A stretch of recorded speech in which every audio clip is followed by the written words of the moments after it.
This video is a tutorial for some of the resources that we have online for Prince George's Community College students in order to conduct research for their classes. Since this class is primarily looking at literature, we're going to look at a couple of research databases that are going to be particularly helpful to you. So when you're on the main page for Prince George's Community College, down here towards the bottom where you see various links, you'll see the one for library right here. So you want to click on the library link, and that will take us to the library page. Once we get here, once it loads, you're going to see your navigation tab buttons over on the left-hand side of the page. And the one that we're primarily concerned with is research databases. But there's actually a lot of really great information that you can get online with the different links that you see here. You can check out what's going on at the library with the events calendar. You can check out the various books that we have at the library through the catalog. There's some nice research tutorials that you can check out if you haven't taken English 1010 in a while and would like a little bit of a refresher on conducting online research. We've got a ton of ebooks actually that are available that you can check out online. It works pretty similar to when you check out things in a library.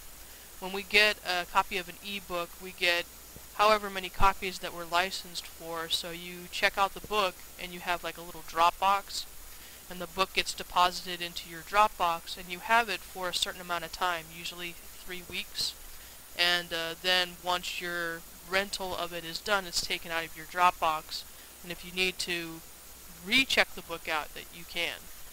But it's a really great way to have a lot of different resources available to students, not only on campus, but also online students as well.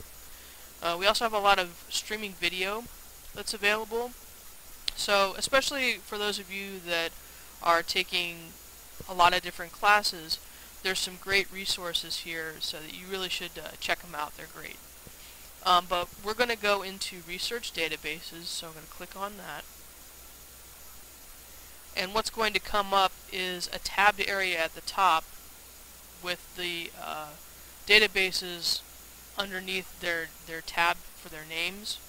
But you can also search by subject. So for example, our class would be part of Humanities, Literature, and Philosophy.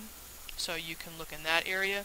But I want to show you two particular databases that are helpful for this class. The first one is you click on the A tab here, and it's the one towards the bottom. It's called Artemis Literary Sources. And what they've done is they've combined what we used to use for this class, which is the Literature Resource Center, along with some other databases in order to try to kind of condense like a one-stop shopping place for all literature research. So if you click on Artemis Literary Sources, if you're off campus like I am right now, you need to log in using your normal login information.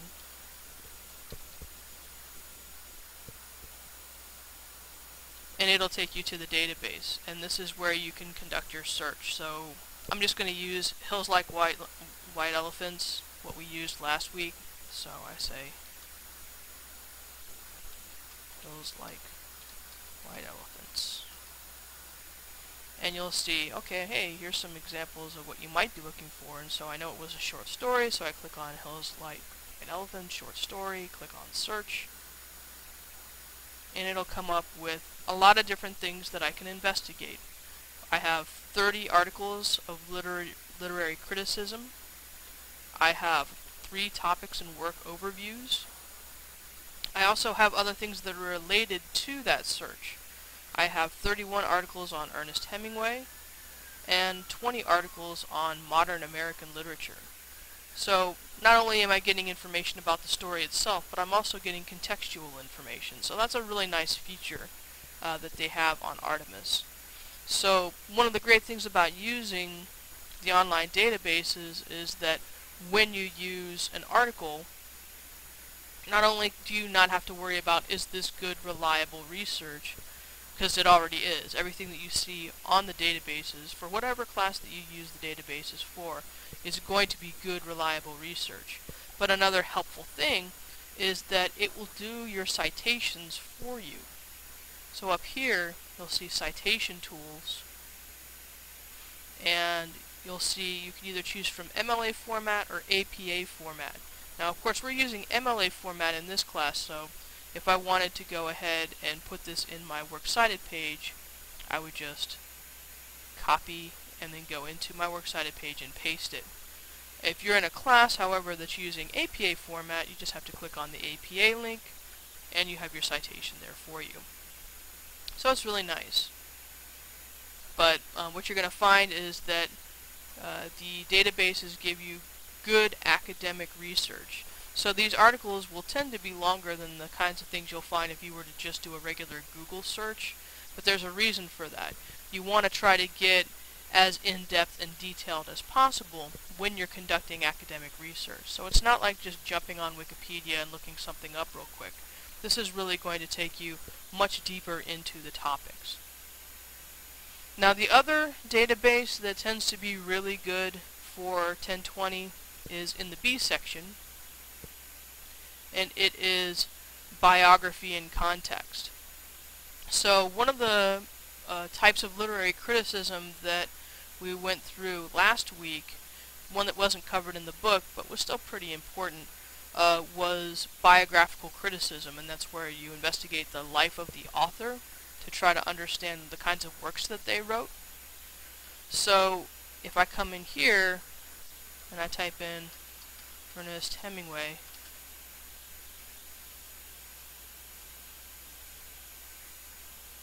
then I'm going to get even more information on Ernest Hemingway than what I would have found maybe when I went in for like an Artemis search. So there's a lot of different resources just for learning about a particular person's life. So I definitely recommend that if you want to try using biographical criticism when you're working on your papers, that you jump into the biography and context area, because it has a lot of really good information. And just like the other areas that we were looking at, if you click on a link, you will get the same kinds of navigation buttons that you saw last time, but before they were like listed on the top of the page. Over here they're listed on the right hand side, but you still have citation tools, and it will still go ahead and give you what you need for your Works Cited page. Okay, so when you're conducting the research for your papers, these are the places that I want you to be using: Artemis and biography and context. There's a list of sources that you cannot use in the assignment description, and the reason why is that they're either cheating websites or websites that aren't going to give you good academic information. So please be sure to use the Artemis and biography and context databases. If you have any questions about anything I went over in the video, please go ahead and send me an email.